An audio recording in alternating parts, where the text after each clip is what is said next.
Well, good morning. Sorry about that. A little difficulties this morning, but we're all good. If you're joining us later on in your day, I appreciate you coming back and visiting us. If you're jumping on live and finding me again, I may have popped on twice here, but thank you guys for joining me today and being patient with technology. I am in Wyoming at the moment, in Afton, Wyoming. It's really pretty. There's mountains out there, but it's very cold. It's like 25 degrees. If you're on with me live, tell me good morning. Let me know you're there, and I'll acknowledge you, but also I'll know who's watching. Um, yeah, it's still not showing live, but it popped up a while ago, so I know I'm on there. Um, Guys, appreciate you again. Appreciate you jumping on with us. Like, comment, share. All those things are really important. One thing that I miss about being in a live class setting is the interactions, is people asking questions and making comments. And I want to let you guys know that if you have any questions while we're going through any of this, or if at any point you have a comment you'd like to add, throw it on there. If I, chances are I'll see it because I normally don't have but a handful of people watching live, so I'll see it and I'll be able to answer your question. And I kind of like that dynamic. I don't ever want to feel like I'm just talking and you guys aren't getting something, and you feel like you can't ask a question. Please do ask questions, and even if you're watching later on, throw a question up there because I'll go back and I'll read the comments and I'll try to address it, or a comment, anything like that. So I appreciate you guys doing that. That helps out a lot, and definitely give me some likes and share it, and that helps. We've been talking about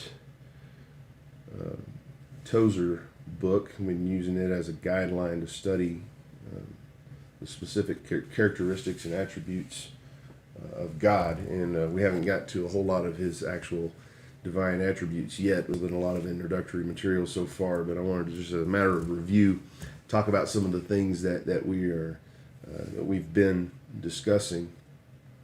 The first week we talked about why must we think rightly about God. It's a very important question that we need to ask, and I asked the question, what comes to mind when you think about God? What comes to mind when you think about God?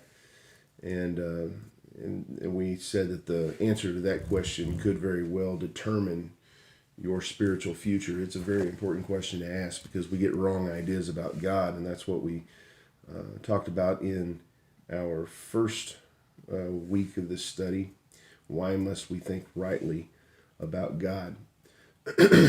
And the dangers of idolatry, the dangers of having a diminished view of God's majesty is the biggest problem that Tozer points out. And last week we talked about how he is incomprehensible, that he is above, not beyond, but above our ability to reason. And it's very important to understand this moving forward, because we're going to get into a lot of things that we can understand about God. But you need to understand that the most important thing about God is that he is above our ability to reason. He is above our ability to understand. He is completely other. He is completely alien to anything that we're familiar with here, because he has built us and created us in this box of time, space, and matter, which we cannot escape from. And we talked about how the prophets, when they would see, when they would, I'm still not showing coming up here. You guys comment if I'm not live, because it's not popping up on mine. But I'm going to keep going, even if you have to watch this later. The prophets, when they would see, they look into heaven and they would have the opportunity to see things that we normally don't get to interact with in our humanity, and their attempts to describe what they were seeing would just oftentimes end in just just trying to grasp at every picture and every image that they could possibly muster to try to put into some type of a tangible description of what they were seeing. But the fact is, they were seeing a world that was completely other. It was completely removed from anything that they were familiar with. And that is because God is incomprehensible. And the fact that we can know him is made even much more great by the fact that he is incomprehensible, because it's an effort on his part to reveal himself to us. And if you missed any of those, please go back. There is a sequential, I've been working all week on that word because I messed it up last week, sequential aspect to this study, and most of my studies are like that. I try to build on them, and we're going through this book, and that's kind of the way Tozer lays it out as well. So go back and catch those if you miss them. Today we're going to be asking the question, what is a divine attribute? We're going to define a divine attribute.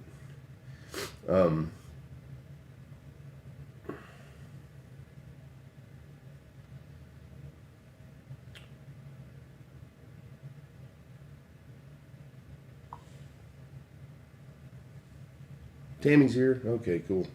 I've got people watching. That makes me feel better. I think I finally found it on here. Good morning, Tammy. We're talking about what is a divine attribute today. We're going to define it today because it's important to understand how it differs from human characteristics. If we fall into the trap of trying to humanize God's character as if it's a characteristic that as if it's the same as the characteristics that we hold, we can have a wrong image of those things. And so we need to make sure that we have the right definition of what is a divine attribute.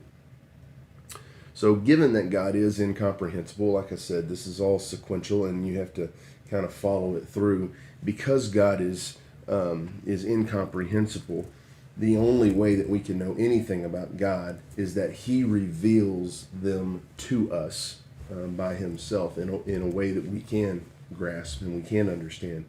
And so a divine attribute is defined as whatever God has in any way revealed to us as being true of himself. It is whatever God has in any way revealed to us as being true of himself.